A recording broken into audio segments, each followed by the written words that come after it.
गठरी से नव की चुनर मनहर के पुकार भइले। मैं अपने भाई को विश्राम देता हूँ यहीं पर। अगले क्रम में कविता के क्रम में संचालक महोदय का आदेश होगा, मैं उपस्थित हूँगा। बंधुओं, अभी देखा माँ को आपने इस मंच पर स्थापित किया और उस माँ जब कृपा करती है तो गंगा वाचाल हो जाता, लगड़ा पहाड़ को लाग लेता है। वो माँ हम लोग के बीच में विराजमान है और एक एक विभूतियों को देख करके मेरा मन आह्लादित है कि यदि अंधकार से तो मैं उस इष्ट देव को प्रणाम करते हुए कहना चाहता हूँ कि ओम श्री परमात्मने नमः। ओम पूर्णमदः पूर्णात् पूर्णमुदच्यते पूर्णस्य पूर्णमादाय पूर्णमेवावशिष्यते। वसुदेवसुतं देवं कंसचारूढमर्दनं देवकी परमात्मा द्वारा देवा नाम पूरी अयोध्या, 8 चक्र और 9 दरवाजे वाली इसी पूरी का नाम अयोध्या पूरी है। रमन के जहसा राम, इसमें जो रमण कर रहा है वही राम है। जिस दिन रमण करना बंद कर देगा, यह मांस का लोथड़ा बेकार है। तो कहा गया है कि वह मरा मर का समय हो गया है, आदेश हो तो मैं पुष्प तोड़ने जाऊं। तो राम ने कहा कि जाओ पुष्प तोड़ कर लाओ। राम लक्ष्मण जाते हैं, पुष्प तोड़ कर ले आते हैं। तब तक श्री राम ने कहा कि लक्ष्मण तुम दोनों चरणों की सेवा करते हो, हमारे और सीता के बीच में झगड़ा हो गया है, अब फंसाइए तो बहुत ही अच्छा है। उन्होंने कहा कि नहीं लक्ष्मण, तुम जो फैसला दे दोगे उसको हम मानने को तैयार हैं। उन्होंने कहा कि भैया राम, आपके चरणों से माता सीता के चरण सुंदर है। सीता ठहाका लगाकर हंसने लगी कि अब तो हमारी विजय हो गई।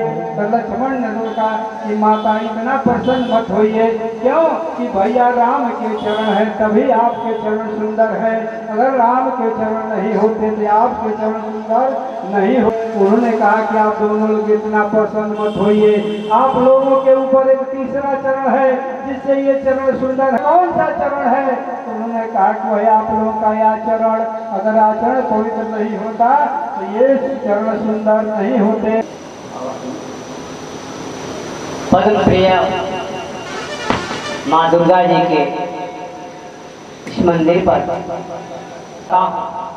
इसके साथ ही इस कार्यक्रम की अध्यक्षता कर रहे परम आदरणीय आप परमहंस श्री कौशलेंद्र दास जी महाराज और आज के मुख्य अतिथि के रूप में आप त्रिभुवन तिवारी जी और हमारे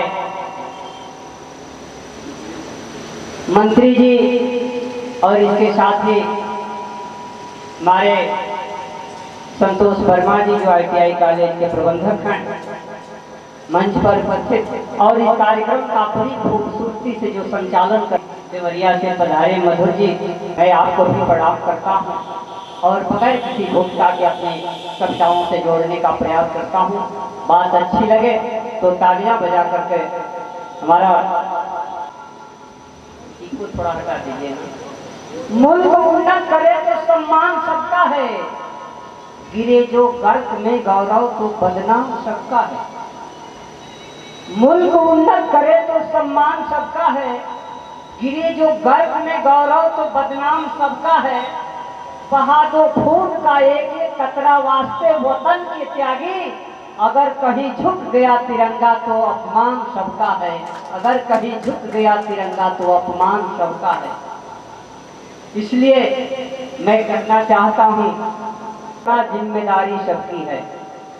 हिफाजत मुल्क की करना जिम्मेदारी सबकी है। दुश्मन मात खाए तो वफादारी सबकी है। वतन के हिफाजत में सर झुकाना गवारा नहीं। जयकार हो भारत माता की तो समझदारी सबकी है। जयकार हो भारत माता की तो समझदारी सबकी है। और इसी के साथ मैं बताना चाहता हूँ, अभी हम यहाँ संत लोगों के बीच में मुझे कुछ कहने का अवसर मिला, इसलिए मैं अपनी गुरु की कृपा पर मैं प्रकाश डाल रहा हूँ कि लाख हजार जो कीर्तन करब आ भजन में देव उमर गवाई आ गुरु जे ज्ञान दिहल तो हरा के मनो विधि ना करब भर पाई। गुरु जे ज्ञान दिहल तो हरा के मनो विधि ना करब भर पाई। गुरु के दर्जा हो गोविंद से बढ़ के, अरे चित लगा के सुना मोर भाई। त्यागी कोटि करा गुण गान बखान, बाकी गुरु के महिमा नहीं गवले गवाई। गुरु के महिमा नहीं गवले गवाई। गुरु के द्वारा जो ज्ञान भरपाई नहीं कर पाएंगे, इसलिए ये हमारे अध्यक्ष जी की तरफ से बहुत रुपयों से सम्मानित किया गया। मैं प्रणाम करता हूँ आप सभी को, और अगली बात जोड़ते हुए कि ज्ञान से मान सम्मान बढ़े, गुरु जी के लिए कि ज्ञान से मान सम्मान बढ़े, देखे ज्ञान ऊंचा पद पावे के चाहिए। ज्ञान जमीन की क्या बात, आसमान मिल जाएगा। तपस्या के अपने अलग अलग तरीके हैं साथियों। भक्त चाहे तो भगवान भी मिल जाएगा, भक्त चाहे तो भगवान भी मिल जाएगा। अब मैं लगातार लाख रोके के रुकल नइखे, चंचल नैन घूमे जहुर, चोरवो चतुराई से चूकल नइखे। चंचल नैन घूमे जहुर, चोरवो चतुराई से चूकल नइखे। दानी के दान सदा हो महान, अरे कहीं साज समाज में झुकल नइखे। जब हाथी के दांत निकल जाला बाहर, त केहू कोटि करे फिर झुकल नइखे। केहू कोटि करे फिर झुकल नइखे। अंत में दुनिया में कोई भर नहीं पाया, इसलिए मैं बताना चाहता हूँ। और एक बात कह करके अभी हमारे स्वाध्यायी जी ने भगवान मर्यादा पुरुषोत्तम रामचंद्र की बात कह करके आपने चरित्र को बताया कि क्या चरित्र एक ऐसी पूंजी हुआ करती है, इन्होंने दर्शाने का काम किया। मेरे मित्रों, मैं बता दूं, एक बार की बात है, पुरुषोत्तम भगवान रामचंद्र और लंका के राजा रावण के बीच युद्ध का ऐलान होता है। भगवान रामचंद्र की सेना द्वारा पत्थर समुद्र में पत्थर फेंक करके, समुद्र में पत्थर डाल करके सेतु का निर्माण होने लगा। तब लंका में हाहाकार मच गया। लंका में हाहाकार मच गया। लंका वालों ने कहा कि हे रावण, तुम्हारा तो एक ऐसे योद्धा से पाला पड़ा है, ध्यान देंगे, तुम्हारा तो एक ऐसे योद्धा से पाला पड़ा है जिसके नाम का पत्थर पानी में तैर रहा है, जिसके नाम का पत्थर पानी में तैर रहा है। तब रावण कहा कि घबराओ नहीं, अगर कहीं राम के नाम का पत्थर पानी में तैर रहा है तो रावण के नाम का भी पत्थर पानी में तैरेगा। लोग बड़े आश्चर्य में पड़ गए कि भला रावण के नाम का पत्थर पानी में कैसे तैरेगा। रावण कुछ सोचा, एक बार अपने दिमाग पर हाथ रखा, एक बार अपने दिल पर हाथ रखा और कहा कि ऐ लंका वालों, घबराओ नहीं, रावण के नाम का भी पत्थर पानी में तैरेगा। तब रावण समुद्र के किनारे जाता है और एक पत्थर उठाता है, उस पर लिखता है रावण, उस पत्थर पर लिखता है रावण, और धीरे से समुद्र के किनारे जाता है और कहता है, पत्थर को पानी में डालता है, पत्थर तैरने लगा। लंका में हाहाकार मच गया, खुशी के पटाखे फूटने लगे, सभी लोगों ने खुशियां मनाया। किसी को पूछने की हिम्मत तो नहीं थी, लेकिन मंदोदरी ने पूछ लिया कि हे रावण, तुम्हें पत्थर तैराने की विद्या आती तो नहीं है, आखिर तुम्हारे नाम का पत्थर पानी में तैरा तो कैसे तैरा। रावण बताने से इनकार करता है। तब मंदोदरी जिद करती है कि नहीं, तुम्हें बताना ही होगा कि तुम्हें पत्थर तैराने की विद्या आती नहीं है, आखिर तुम्हारे नाम का पत्थर पानी में तैरा तो कैसे तैरा। मजबूर होकर रावण बताता है कि सुनो, अगर नहीं मानती है तो ये बात किसी से बताना मत, मैं इसका राज बताता हूँ। मैं समुद्र के किनारे गया, एक बड़ा सा पत्थर उठाया और उस पर लिखा रावण।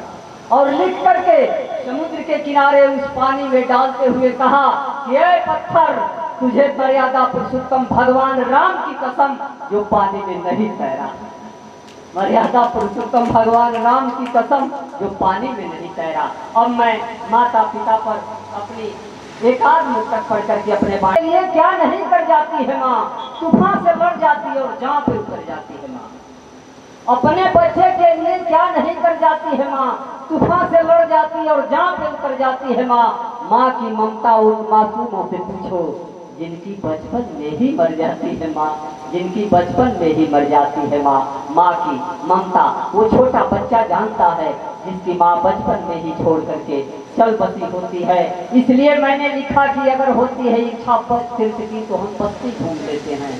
गौर करेंगे, अगर होती है इच्छा तीर्थ की तो हम बस्ती घूम लेते हैं, पाकर प्रेम परिजनों का मस्ती में झूम लेते हैं। अगर कोई करता है बात इधर उधर जाने की तो मैं माँ की चरणों को चूम लेते हैं। अगले मुक्तक में कि माँ के ममता सा कुछ अनोखा नहीं होता, माँ के ममता सा कुछ अनोखा नहीं होता, उम्मीदों के इमारत में झरोखा नहीं होता। माँ के ममता सा कुछ अनोखा नहीं होता, उम्मीदों के इमारत में झरोखा नहीं होता। जिसने माँ का कदम चूमा किस्मत बदल गई यारों, क्योंकि माँ के प्यार में कभी धोखा नहीं होता, माँ के प्यार में कभी धोखा नहीं होता। मैंने अपने इस कलम से यह दर्शाने की कोशिश किया कि प्यार अधूरा नहीं होता। तब मैंने लिखा कि जवाहरी का कोई भी पत्थर पूरा नहीं होता, जवाहरी का कोई भी पत्थर पूरा नहीं होता, माँ का प्यार कभी अधूरा नहीं होता। जवाहरी का कोई भी पत्थर पूरा नहीं होता, माँ का प्यार कभी अधूरा नहीं होता। उम्र बचपन की लेकिन माँ बचपन समझती है, क्योंकि माँ के आईने में बेटा कभी बूढ़ा नहीं होता, माँ के आईने में बेटा कभी बूढ़ा नहीं होता। और इसी के साथ मैं हमारे गुरुजी का इशारा है, अपनी बात यही समाप्त करता हूँ। यह कहते हुए